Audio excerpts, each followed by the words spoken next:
Hello, it's David from David Savory Electrical Services Limited, and today I shall be entering into the spirit of do-it-yourself, seeing as restrictions are still largely in place with all this virus nonsense. Indeed, it's given me some rather clever money-saving ideas, like homebrewing my own beer. Who doesn't fancy a mouthful of savoury spume tickling their tonsils and sliming down their esophagus? I know, I'm looking forward to guzzling one off after I've got this video out of the way. Oh, and I've also come up with this great idea to trim my lockdown locks. I can't believe nobody ever thought of this before. It should make for a good, even all-round trim that ought to make me look quite the dapper gentleman about town. So, with such money-saving antics in mind, and reduced as we all are to make do and mend as we strive to steer clear of each other, I shall today be making a little tool to accompany my multifunction tester to allow it to double up as a basic portable appliance test instrument. The nice thing about this is that it costs just a few quid and ought to work with most modern MFTs. First, a disclaimer, and this is nothing new. I've used my M.F.T to perform basic P.A.T tests out on site before, of course, usually when investigating a nuisance RCD trip, where I want to confirm that a particular item is the culprit, but it's a little fiddly. As insulation resistance testing involves shorting out line and neutral at the plug top, then connecting the tester between these pins and earth. It works, of course, but it's a bit crocodile clip clumsy.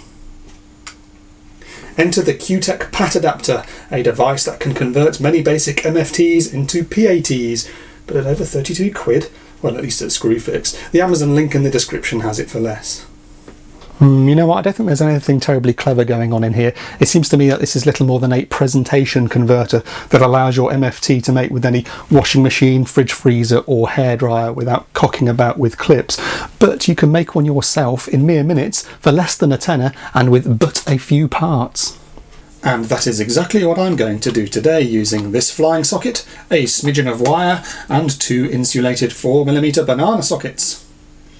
Oh, and I do apologise about this being another video on P.A.T testing, as I know it's a tedious and uncomfortable subject for many. It's the electrical equivalent of watching those toothpaste adverts where a woman with magnificently even teeth spits blood while brushing. Like anyone wants to see that. I mean, I shit blood every time I pass a motion, but I don't go boasting to my dentist about it.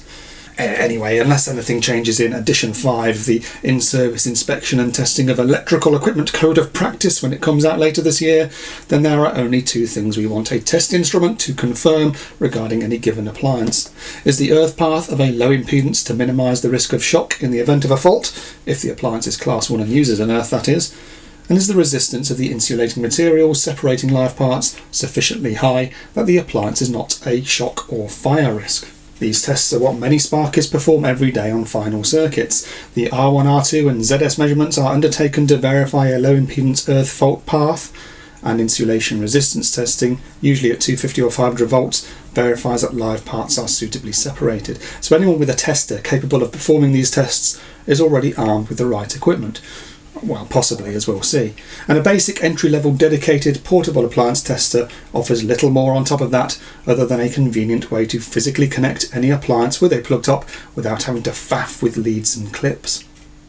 All the Kewtech PATADAPTOR does, I suspect, is provide us with a 4mm insulated Pro port connected to the earth pin of a BS1363 socket outlet, while a second port connects to both the line and neutral pins. Well, it's not a lot of effort to make that, and at less than a third of the cost. The hard part is finding 4mm insulated banana sockets, and I got mine off Amazon as a pack of 5 for a little more than I expected to have to pay, but they'll answer to the task, and a link is in the description. First I'm going to remove the cord grip of this thing, because that's not going to be needed, and then I'm going to have to drill 2 holes into the shoulders of the socket to accommodate the banana sockets and allow me to fit them in. First I shall pilot it with a smaller drill bit, and then I'll use this larger 10mm bit to make the hole for the socket.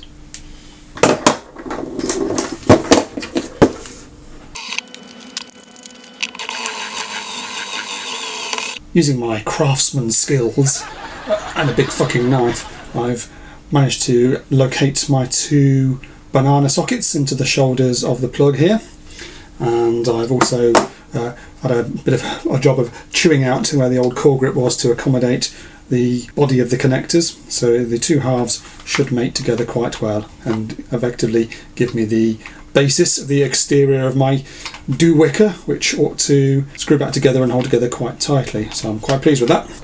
These are panel mount connectors here. They're made to go into a panel, and obviously you've got a tightening ring to go around it. Obviously, because this is in two halves, I can't use that. I can't apply the screw thread, so instead what I might do, if I feel like they mechanically are loose, is to bung it in with some sealant or something just to hold it all in place. But I think that's actually going to be quite tight. That's not going to go anywhere, so once it's all together, I think we're probably all right, actually. Quite pleased with that.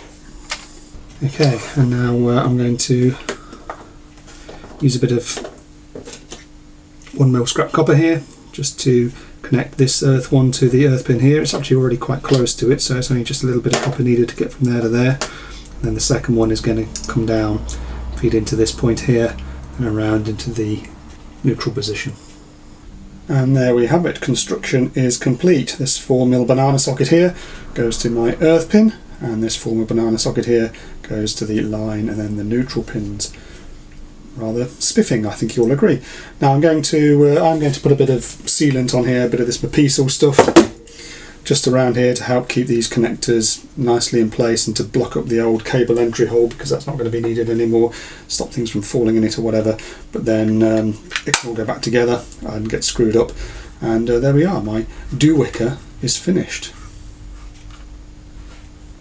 Using my brother P.A.T E550W label printer, I made a little label for the thing to indicate the function of the banana ports on the back there. And look, I even did a little cock and balls motif in the middle, which I thought was rather spiffing. But now that it's complete, let's test it in anger. And I have a plethora of MFTs I can use for the task. But you know what? Let's have a play with Nigel's Mega MFT 1730, as it rarely sees the light of day, which is unfortunate for such a capable instrument. But he just doesn't normally carry it with him out on the van, and I snaffled it from him before the lockdown to show in a video. The first test is to verify the earth bond, and I'm going to use my toaster once again. We want to see a nice low impedance, so if the metalwork goes live, then the current has a better path to earth than if it were to travel through me as I attempt to lightly brown my croissants. I'm going to measure the R2 of this thing, i.e. the impedance, or resistance really, of the metalwork, down the green-yellow wire of the flex and into the earth pin of the plug top. It should clock in at under 0.1 ohm to be rubber stamped as a pass. Now, without my PAT adapter, I could still perform this test by clipping the Mega to both the earth pin of the plug top and the metalwork of the case, but a poor contact can skew the result quite badly and leave me with a false fail. The adapter here ensures good clean contact, at least on the plug top end. Let's switch the Mega into continuity mode, and I have to ensure I null the leads first, of course. Yep, they are zeroed out, and you can see that the Mega is going to put out 200 milliamps. The 4th edition of the Code of Practice says it should be between 20 and 200 milliamps for 5 to 20 seconds for the earth bond soft test. If you want to see the hard test, you'll have to refer to my recent PAT video, as I'm afraid this thing won't do it. Unlike my other brands of MFTs, the Mega detects a resistive path on the continuity setting, so merely connecting the probe leads starts the test without any button pushing. You can see I've connected the green probe to my adapter, and I'm now going to connect the brown probe to the metal casing of the toaster. And sure enough, the test automatically starts, and we are reading 0.05 ohm. I'm going to wiggle the supply cord of the toaster with the test still running, just to ensure there's no degradation that I can't see inside the cable that might cock things up. It all looks good to me, and at under 0.1 ohm this is indeed a PAT pass. For this to work, you do need to ensure your tester has a setting whereby it's capable of providing a constant resistance measurement rather than a quick test at the push of a button, as it does need to continue for 5 to 20 seconds to satisfy the Code of Practice, and you're supposed to be flexing the flex while it does its thing. My TIS MFT Pro here has a timed mode, where you can run the test for the specified amount of seconds. However, my main tester, the Metrel MI3100S, is not suited for use with this thing, as although it has a constant continuity mode, switching to it seems to lose resolution, with 0.1 ohm being the minimum it will display, whereas most appliances we'll be testing will have an impedance path, hopefully somewhere below this, ideally as near to 0.01 ohm as possible. So Megas are okay, and presumably Kewtech testers too, seeing as they market their version of this adapter.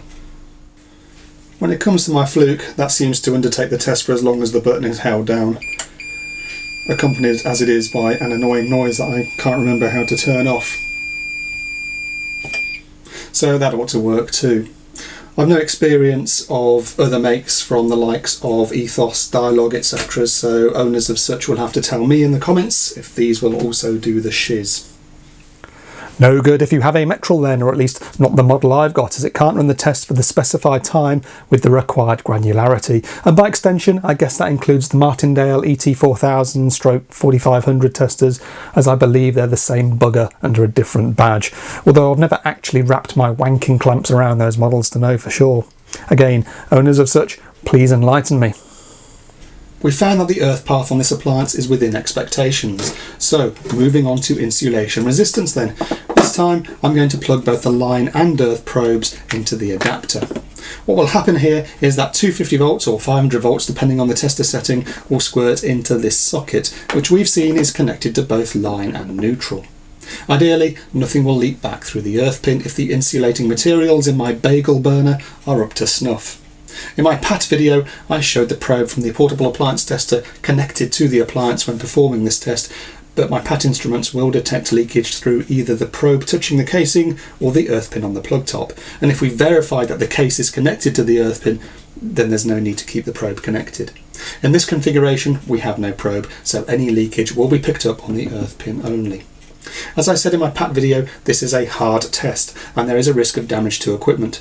Personally, I've never seen anything get spiked in the thousands of tests I've done, and with the test voltage applied to both line and neutral simultaneously, there is no potential difference between them.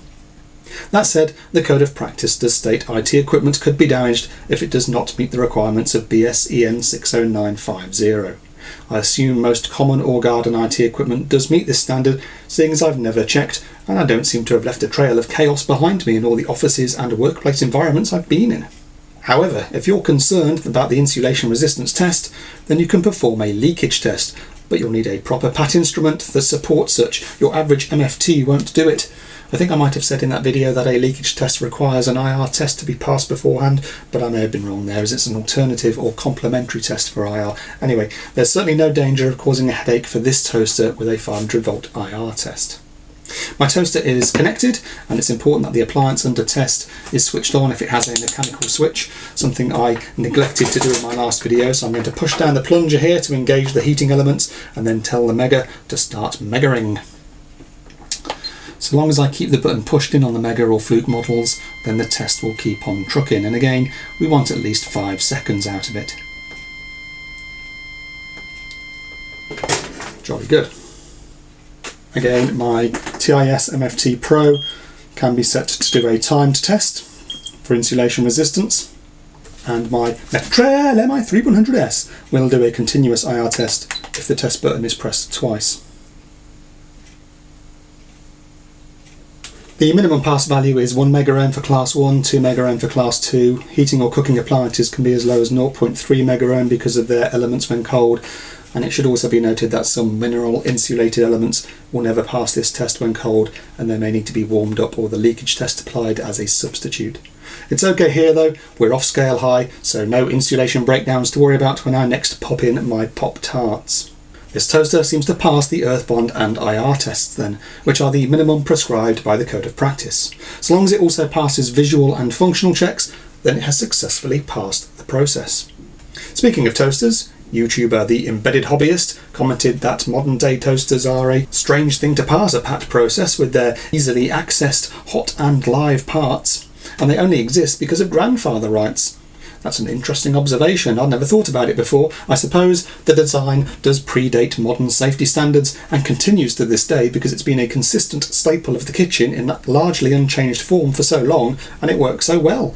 But if someone were to invent the toaster today, there's no way it would look like this. You'd have some kind of interlocking door, I'm sure, to prevent access to the fizzing hot bits when it's on. On to class 2 appliances then, and once again I've nabbed the wife's hairdryer. There's no earth to test on class 2, so the most we can do with our adapter is an insulation resistance test. As there's no earth running back to the earth pin, plugging the MFT into the earth socket on this thing is a bit of a nonsense. So we'll leave the live probe connected and we'll use the earth probe flying with a clip to detect any leakage of our test current by putting it in contact with any metalwork on the appliance. Once again, 250 or 500 volts will be stuffed up both line and neutral, and we'll see what comes back down the probe. My guess is bugger all, as something would have to be very messed up inside here for this to show a reading.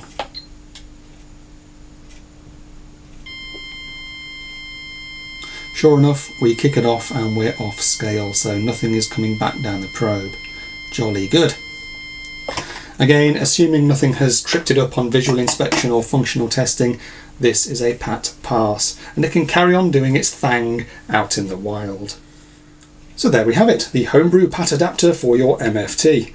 It's alright for what it is, but if you're going to be undertaking PAT inspections, then you really need a proper PAT instrument. It'll be more automated, support a wider range of tests, have set limits for more meaningful results, come with useful accessories, and it will make life easier. For example, this adapter, while useful, doesn't support lead tests, such as when you have to check IEC or C5 cables. I see this more as a handy to have. It can live with my MFT Pro, and if I have an RCD trip job where I think I've narrowed it down to an appliance, then I can use it to check that appliance if I don't happen to have a dedicated portable appliance tester on the van that day. Anyway, that's enough of that.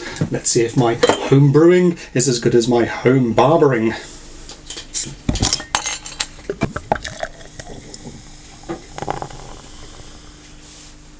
A cheeky little colour, and with quite the foamy head it seems. Well, bottoms up. Oh, jeez.